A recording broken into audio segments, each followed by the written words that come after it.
अंदर देखिए, अंदर विराट कोहली मौजूद थे। क्या विराट कोहली को नहीं पता था कि बाहर भगदड़ हो गई है? क्या विराट कोहली को नहीं पता था कि 10 से ज्यादा लोगों की जान चली गई है? विराट स्टेडियम के अंदर आप देख रहे हैं I would request the police band for the national anthem. ರಾಷ್ಟ್ರಗೀತೆಗಾಗಿ ದಯವಿಟ್ಟು ಎಲ್ಲರೂ ಎದ್ದು ನಿಲ್ಲಬೇಕಾಗಿ ವಿನಂತಿ. I would request all of you to kindly rise for the I would request the police band for the national anthem. ರಾಷ್ಟ್ರಗೀತೆಗಾಗಿ ದಯವಿಟ್ಟು ಎಲ್ಲರೂ ಎದ್ದು ನಿಲ್ಲಬೇಕಾಗಿ ವಿನಂತಿ. तो विराट कोहली को आप देख रहे हैं स्टेडियम के अंदर।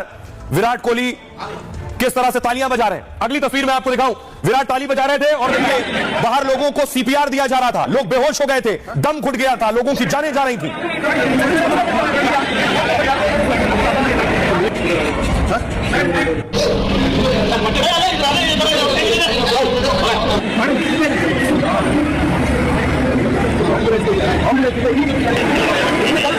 और मैं आपको बताऊं 10 से ज्यादा लोगों की जान चली गई है। बहुत से लोग अभी क्रिटिकल बताए जा रहे हैं, गंभीर अस्पताल में भर्ती है। हुआ क्या? 18 साल के इंतजार के बाद आरसीबी को आईपीएल का खिताब मिला तो पूरा बेंगलुरु विराट और टीम की एक झलक देखने के लिए स्टेडियम चल पड़ा। लेकिन किसी ने सोचा नहीं था कि क्रिकेट की जीत का जश्न मातम में बदल जाएगा। जो लोग खिलाड़ियों की झलक देखने और उनके स्वागत के लिए जा रहे थे, कुछ ही देर में वो अपनों की जान बचाते नजर आने लगे। हर तरफ चीख पुकार और अफरा तफरी मची हुई थी। किसी को समझ नहीं आ रहा था कि आखिर हो क्या गया अचानक।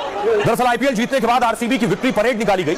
खिलाड़ी ट्रॉफी के साथ खास बस से पहले एयरपोर्ट से विधानसभा गए, फिर विधानसभा से उन्हें चिन्नास्वामी स्टेडियम जाना था, जहां विराट और बाकी खिलाड़ियों का सम्मान समारोह होना था। अपने हीरो की एक झलक पाने के लिए स्टेडियम में भारी भीड़ उमड़ने लगी और जिसे जहां जगह मिली वो वहां से जाने लगा और धक्का मुक्की शुरू हो गई और लोग आगे बढ़ रहे थे तो कोई रेलिंग और दीवार फांद रहा था, कोई पेड़ों पर चढ़ गया था, मैदान पर जाने लगे। स्टेडियम के गेट के पास सबसे ज्यादा भीड़ थी और अचानक स्टेडियम का गेट बंद कर दिया गया। इससे बाहर जमा भीड़ बेकाबू होने लगी और हालात संभालने के लिए पुलिस ने लाठीचार्ज शुरू कर दिया तो हालात और बिगड़ गए। पहले अफरा तफरी मच गई और भगदड़ इतनी भीड़ थी कि किसी को समझ नहीं आ रहा था कि किधर जाना है और कैसे बचना है। बहुत से लोग एक दूसरे को कुचलते हुए निकल गए।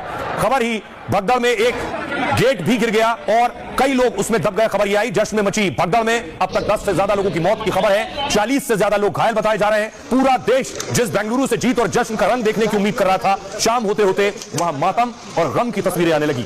आइए अब आपको सुनवाता हूं, सुनिए जरा क्या कुछ कह रहे हैं deputy CM DK Shiv Kumar.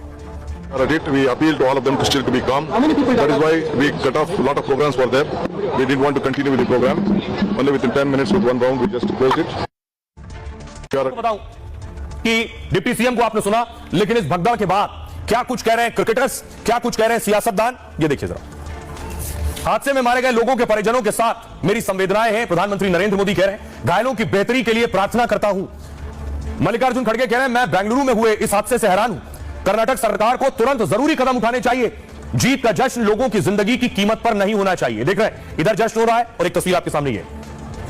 Tejasvi Surya BJP के नेता कह रहे हैं सरकार सिर्फ श्रेय लेने में लगी थी, मैदान के अंदर और बाहर कोई इंतजाम नहीं था।